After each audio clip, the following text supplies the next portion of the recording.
శ్రీమాత్రే నమ. జయ గురు దత్తాత్రేయ నమ.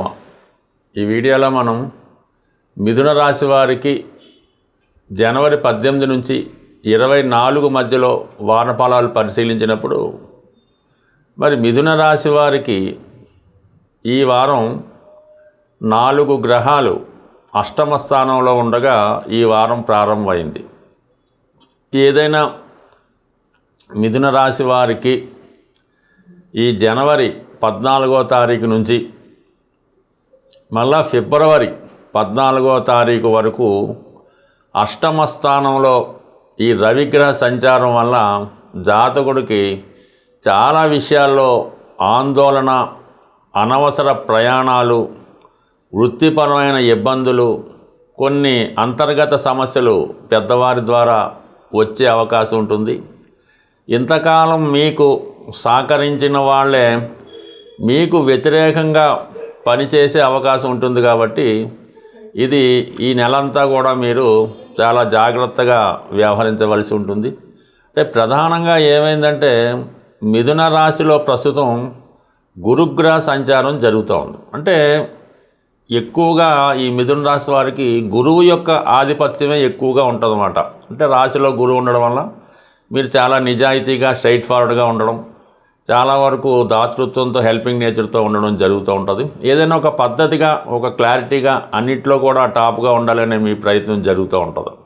ఎక్కువగా ఈ సమయంలో మీరు అటు ఉద్యోగ సంబంధించిన విషయాల్లోనూ, అలాగే వివాహ వ్యవస్థ, భార్య, పిల్లలు వాటి మీద ఎక్కువగా దృష్టి పెట్టడం జరుగుతూ ఉంటుంది. అందువల్ల మీకు ఇప్పుడు ఈ దశమాధిపతిగా ఉన్నటువంటి గురువుకి అష్టమ స్థానంలో రవి రావడం వలన వృత్తిపరంగా కొన్ని అనుకోని ఇబ్బందులు కానీ, కొన్ని తప్పనిసరి మార్పులు కానీ రావడం జరుగుతూ ఉంటుంది. అందువలన చాలా వరకు ఈ నెలంతా కూడా, అంటే ఫిబ్రవరి 14 వరకు కూడా మిథున రాశి వారు వృత్తి సంబంధించిన విషయాల్లో ఎటువంటి ప్రయోగాలు చేయకుండా, అధికారులతో, మీ సీనియర్స్తో ఎటువంటి విభేదాలు లేకుండా జాగ్రత్తగా మీరు వృత్తిపరంగా దాని మీదే దృష్టి పెట్టి ఎక్కువగా బాధ్యత పెట్టడం అన్నది చాలా వరకు అవసరమైతే ఉంటుంది. నాట్ ఓన్లీ ఒక్క రవే కాకుండా కుజుడు కూడా ఈ రాశి వారికి షష్ఠ లాభాధిపతిగా ఏ భావంలోకి వస్తే ఆ భావ ఫలితాలు ఇబ్బంది పెట్టడం జరుగుతూ ఉంటుంది. ఎప్పుడూ కూడా ఏదో ఒక ఇబ్బంది క్రియేట్ చేసే గ్రహం కుజగ్రహం. అందువలన ప్రస్తుతం కుజుడు కూడా అష్టమ స్థాన సంచారం వల్ల ఏమవుతుందంటే మీ సహ ఉద్యోగుల వల్ల కూడా కొన్ని ఇబ్బందులు రావడం జరుగుతుంటుంది. వారు చేసిన పొరపాట్ల వల్ల మీరు బ్లేమ్ అవ్వడం కూడా జరుగుతూ ఉంటుంది. ఈ 2 అగ్నితత్వ గ్రహాలైనటువంటి రవి కుజుల కలయిక అష్టమంలో ఉన్నప్పుడు ఇది ప్రభుత్వ ఉద్యోగంలో ఉన్న వాళ్ళకి కానీ, రాజకీయ రంగంలో ఉన్న వాళ్ళకి చాలా వరకు కొన్ని అనుకోని ఇబ్బందులు, చికాకులు రావడం జరుగుతుంటుంది. కొంతమందికి ఉద్యోగపరంగా కొంత పదవి నుంచి తప్పుకోవడం కానీ, కొంత విరామం కానీ వచ్చే అవకాశం ఉంది. ఇక ప్రధానంగా రాష్ట్రాధిపతి బుధుడు కూడా అక్కడే ఉన్నాడు. ఈ బుధుడు కూడా ఇప్పుడు ఏమైందంటే లగ్న దశమాధిపతుల మధ్య షష్టాష్టకాలు, అలాగే లగ్న సప్తమాధిపతుల మధ్య షష్టాష్టకాలు, ఇవన్నీ కూడా మీకు అటు వృత్తికి న్యాయం చేయలేకపోతుంటారు, ఇటు వివాహ జీవితానికి కూడా న్యాయం చేయలేక ఏదో విధంగా సతమతం అవడం జరుగుతుంటుంది.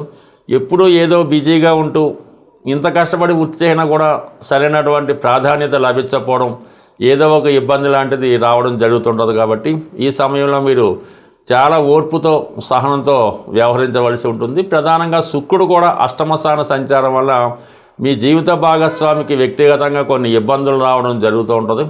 అలాగే మీరు వ్యక్తిగతంగా స్త్రీ అయి ఉంటే అటు వ్యక్తిగతంగా మీ అనారోగ్య సమస్యలు, ఏదో ఒకటి ఒత్తిడి, ఉద్యోగపరంగా చికాకులు, భర్త గారితో విభేదాలు, ఇవన్నీ కూడా స్త్రీలు చాలా సున్నిత మనస్కులైనటువంటి స్త్రీలు చాలా అసహనంగా ఉండడం, ఏదో విధమైన సమస్యలు, అటు అనారోగ్య సమస్యలు, అటు వృత్తిపరమైన సమస్యలు, అటు వైవాహ జీవితంలో ఇబ్బందులు, ఇవన్నీ కూడా స్త్రీలను మరీ ఇబ్బంది పెట్టే అవకాశం ఉంది.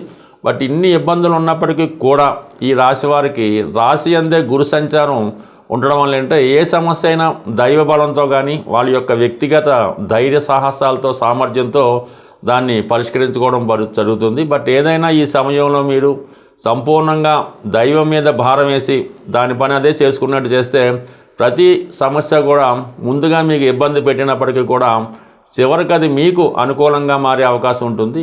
సాధారణంగా ఈ గోచార ఫలితాలు పరిశీలిస్తున్నప్పుడు ఈ శుక్రగ్రహం ప్రస్తుతం శుక్రమౌఢ్యం ఏర్పడిన కారణంగా ఈ శుభకార్యాలు వివాహాలు అన్నవి జరగకుండా పోస్ట్పోన్ చేయడం జరుగుతూ ఉంది. అంటే ఏదైనా ఒక శుభకార్యం జరగాలన్నా, ఆర్థిక పరంగా ఒక వ్యాపారం బాగుండాలన్నా, ఆ గృహంలో అందరూ సుఖ సంతోషాలతో మంచి బట్టలు, మంచి భోజనం, మంచి పడక, అలాగే ఆ కుటుంబంలో ఉన్నటువంటి స్త్రీలకి ఆరోగ్యంగా చాలా ఆనందంగా ఉండాలన్నా కూడా శుక్రుడు తప్పనిసరిగా అటు గోచారరీత్యా బలంగా ఉండాలి, వారి వారి జన్మజాతక రీత్యా కూడా బలంగా ఉంటేనే జాతకుడు ఈ జన్మ తీసుకున్నందుకు జీవితంలో అనుభవించవలసి ఉంటుంది. అంటే శుక్రుని యొక్క అధిదేవతగా లక్ష్మీ అమ్మవారు ఉండడం జరుగుతూ ఉంటుంది.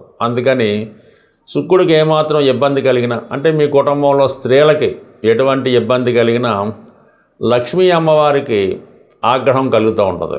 ఎప్పుడైతే అమ్మవారికి ఆగ్రహం కలిగిందో అమ్మవారు ఆ గృహాన్ని విడిచి వెళ్ళిపోతారు.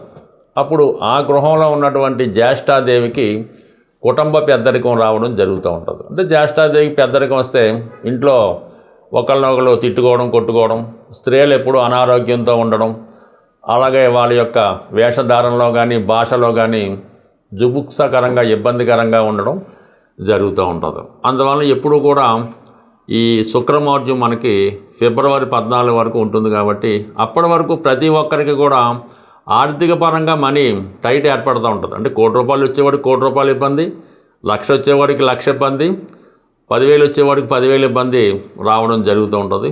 ఈ సమయంలో కంప్లీట్గా మీరు ఈ సమస్యల నుంచి బయటపడాలంటే ముఖ్యంగా మీ కుటుంబంలో ఉన్నటువంటి స్త్రీలకి కంపల్సరీగా గౌరవించాలి. వారికి ఎటువంటి ఇబ్బంది కలగకుండా, అంటే ఎప్పుడు వాళ్ళకి దుఃఖం కలగకుండా చూసుకోవాలి. పొరపాటుని మీ కుటుంబంలో ఏ స్త్రీ అయినా, తల్లి అయినా, భార్య అయినా, కూతురైనా కంటనీరు పెట్టుకుంటే ఆ కుటుంబంలో 6 నెలల దాకా అనావృష్టి తాండవిస్తూ ఉంటుంది. అంటే ఒక్కసారి దుఃఖపడిందంటే ఆ కుటుంబంలో 6 నెలల దాకా వివిధ రకాలుగా ఇబ్బందులు కలగడం జరుగుతుంటాయి. కాబట్టి ఈ విషయంలో చాలా జాగ్రత్తగా ఉండవలసి ఉంటుంది. దాని తర్వాత ప్రధానంగా ఇప్పుడు సంక్రాంతి కాబట్టి పుట్టింటికి మీ యొక్క ఆడపడుచులు అది రావడం జరుగుతుంటుంది. వారు వెళ్ళిపోయినప్పుడు కంపల్సరీగా వాళ్ళకి తగు విధంగా మీకు ఏమీ లేకపోయినా వాళ్ళకి సత్కరించవలసి ఉంటుంది. వాళ్ళకి సంతోషంగా, ఆనందంగా పంపవలసి ఉంటుంది. వాళ్ళు ఏమాత్రం వెళ్తూ నిష్ఠూరంగా మాట్లాడినా, బాధపడినా, ఇబ్బంది పడినా మళ్ళా వచ్చే సంవత్సరం దాకా మీ కుటుంబంలో ఏదో ఒక ఇబ్బంది నడుస్తూ ఉంటుంది. కాబట్టి కంప్లీట్గా వాళ్ళని గౌరవప్రదంగా చూడటం అన్నది మంచిది. ప్రధానంగా ఇటువంటి సమస్యలు రాకుండా ఉండాలంటే మీ యొక్క ఇంట్లో, మీరుంటే గృహంలో ఆగ్నేయపరంగా దోషం లేకుండా ఉండాలి. అలాగే మీ యొక్క వంటిల్లు కూడా చాలా శుచిగా, శుభ్రంగా, ఆరోగ్యకరంగా ఉన్నప్పుడు ఆటోమేటిక్గా ఈ స్త్రీల వల్ల వచ్చే ఇబ్బందులు, ఆర్థిక సమస్యలన్నీ కూడా సంపూర్ణంగా పరిష్కారం అవుతూ ఉంటాయి. అలాగే ఈ వంటగది మెయింటైన్ చేయడానికి కూడా కొన్ని నియమాలు, కొన్ని నిబంధనలు ఉంటాయి. అవి మీ పెద్దవారి ద్వారా అడిగి ఆ విధంగా పాటించడం వల్ల మీ కుటుంబం మరింత ఆరోగ్యంగా, ఐశ్వర్యంగా, ఆనందంగా ఉండే అవకాశం ఉంటుంది. కాబట్టి ప్రతి ఒక్కరూ కూడా మీ యొక్క గృహంలో వాస్తుపరమైనటువంటి ఆగ్నేయ దోషం లేకుండా చూసుకుంటే ఆ కుటుంబంలో ప్రతి స్త్రీ ఆనందంగా ఉంటుంది. ప్రతి మగవాడు కూడా ఎటువంటి వ్యసనం లేకుండా భార్య విధేయుడై ఉండడం జరుగుతుంది. స్వస్తి.